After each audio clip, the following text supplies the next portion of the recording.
नमस्कार। Stock markets both globally and in India थोड़ी सी uncertainty से निकल रही है। ग्लोबली ये बात हो रही है कि एआई का बबल क्या पंचर हो गया, क्या बर्स्ट हो गया, क्या तूफान मचेगा कि नहीं मचेगा। हमारे यहाँ पे ये बात हो रही है कि ये माहौल में एनवायरनमेंट के हिसाब से अर्निंग्स का जो सीजन अभी जा रहा है कुछ थोड़ा खट्टा थोड़ा मीठा टाइप जा रहा है। और इसी के कॉन्टेक्स्ट में देखते हुए जो ग्लोबल जो अस्थिरता 2 दिन पहले जो स्टार्ट हुई, हमारा जो बीएम विजन 2030 स्मॉल केस का जो रीबैलेंस था, हमने एक बार उसको होल्ड बैक किया। आपको पता है कि हमारे स्मॉल केसेस में हम कैश होल्ड कर रहे हैं कुछ दिनों से, और कैश इसलिए होल्ड कर रहे थे बिकॉज हमें मौका लग रहा था कि अगर बाजार थोड़ा सा नीचे की तरफ एक नी जर्क देगा तो हम उसको कैपिटलाइज करेंगे, उसका फायदा उठाने की चेष्टा करेंगे, और इसीलिए थोड़ा हम कैश होल्ड करके चलने की चेष्टा कर रहे थे।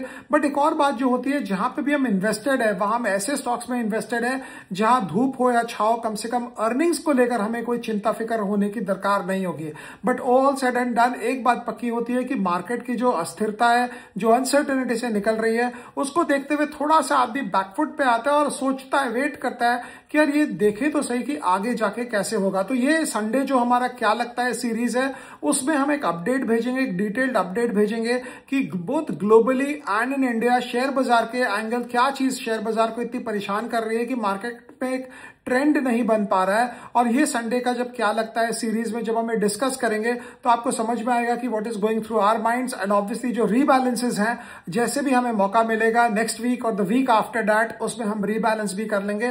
बट दुनिया के बाजार में एक बात पक्की है कि दुनिया के बाजार की तकलीफ कुछ और है, हमारे बाजार की तकलीफ कुछ और है। सोच जो हम रहे हैं एट द एंड तो ऑब्वियसली ग्लोबल मार्केट्स और हमारे मार्केट को अलाइन करना पड़ेगा, बट बीच बीच में कई बार जो हमारी तकलीफें हैं कुछ अलग अलग सी हो जाती है। तो इसी को कॉन्टेक्स्ट में रखते हुए जो संडे को क्या लगता है उस सीरीज में हम इसको डिस्कस करेंगे और आपके सामने प्रेजेंट करेंगे, सो दैट आपको भी समझ में आएगा कि what is going through our minds. तो यहीं तक रखते हैं, फिर मुलाकात होगी आपसे।